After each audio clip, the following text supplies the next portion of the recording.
Welcome back to DonsTV on the live pre-match show ahead of our massive game against Atkinson. We've been joined by former Wimbledon legend Nigel Winterburn. You just said before this is your first time at the new Plough Lane. What do you think of it? Yeah, it's pretty impressive, isn't it? It's slightly more modernised than the old Plough Lane. So, yeah, I mean, listen, it's great to be back. It's probably been too long, but I'm looking forward to this evening. So obviously down the road, it's difficult to call it new in the old Plough Lane, but I suppose the original Plough Lane. What are your memories? Obviously, you look at the seating here. What are your memories of Plough Lane? Well, it was just an incredible journey, really. It's what I call being given my chance in football with Dave Bassett. They'd just come up, I think, from the 4th into the 3rd division, and then we just went on for 4 seasons. An incredible journey, which for me finished in the top league, and unbelievably we finished 6th.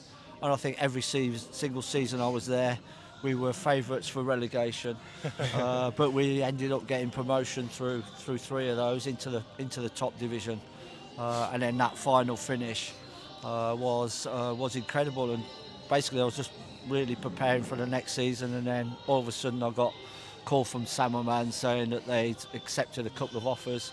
So then I realised that maybe my journey at Wimbledon was looking like it was coming to an end, but.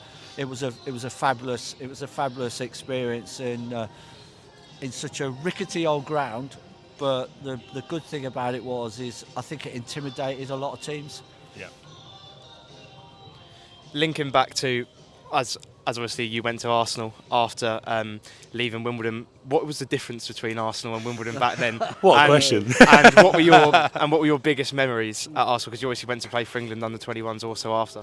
Yeah, well, I think without being rude, the difference is huge. Yeah. You've got an established, historic team that is expected to win, and that's inbuilt into you very, very quickly. It's quite difficult for me, to be honest with you, first 6 months. You know, Kenny Sampson was the England left back, he was still there. So I wasn't getting a game, and then I think you doubt whether you've made the right decision, but you know that you've got to step up immensely from what the level that you've been playing at, and of course, obviously, then I got into the team at the end, that sort of Christmas of the first season, and then a couple of seasons later, '89, we went on to dramatically win the league title at Anfield in the last game of the season. So it all started to move on from there. So. Yeah, there's a big difference, but I always say, and I said it all the time, is like, for me, Wimbledon was the start of my journey that allowed me to go on and join Arsenal. You actually had an amazing time at Wimbledon. You were Player of the Year on the 4 seasons that you were there, which is a remarkable thing. Did it stand you in good stead to go to Arsenal? And also from the fact that you went from being probably a regular starter, you missed hardly any league games, to sitting on the bench. What was that like? Because obviously the bench back then wasn't 5 subs, it was a handful, wasn't it? Yeah, well, just to start with, at Arsenal, I wasn't even sub. You know, I wasn't even part of the squad. When I was training with the first team, you know, it was reserve team football, and then just waiting for that opportunity. I think it became clear fairly quickly that George Graham was trying to move on certain senior players, trying to bring in his own players. I was part of that. Lee Dixon came, Steve Bold came, so he was trying to set up something different. And then at the start, I think for me, it really started at the start of that second season for me. Complete new back four, you know, and then George had brought in a whole host of different players. So that was the start for me. But as I just said earlier, it's you know, this club was the start of my journey, really, because I'd been released by Birmingham, and I was looking for a club, and then literally I was just training with Oxford, where Jim Smith was the manager, who'd previously been at Birmingham before he'd been sacked, and then he just said to me, Wimbledon want to know if you want to go for a month's trial. I came down here and never went back. So a month's trial. Yeah. So a month's trial.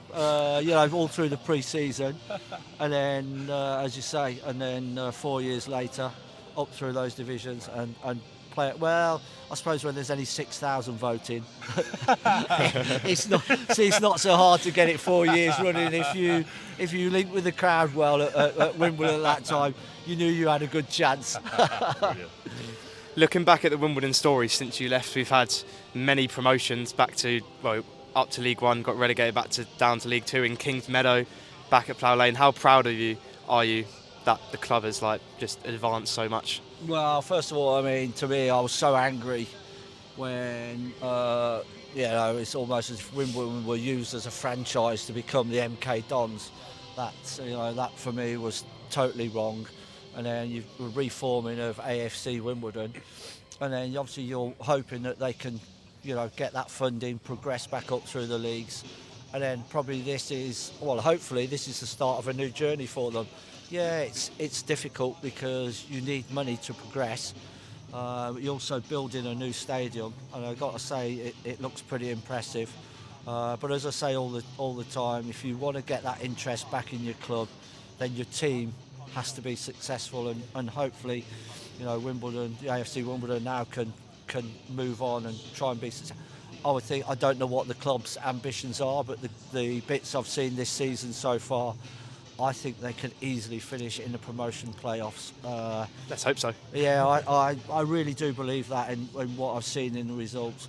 And then if you get in there with a few games to go, you could even be looking at automatic promotion. But I would think as a minimum for a club, if it was me looking at it and just from the outside, I would be thinking they need to finish at least in the playoffs. So you're our special guest of honour tonight, which is great. You're looking forward to obviously going up to lounges. Would you have ever thought when you were at Plough Lane, the old Plough Lane, that we'd have some lounges and a place like this? It's quite mad to think, isn't it? Well, if you'd added a nightclub to it, you might have set the scene for me quite nicely. But no, not really.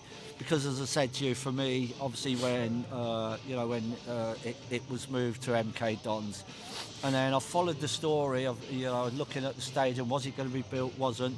I was so excited when they talked about the dog track. I used to come here a few times, so but it's perfect, isn't it? It's literally 250 yards up the road.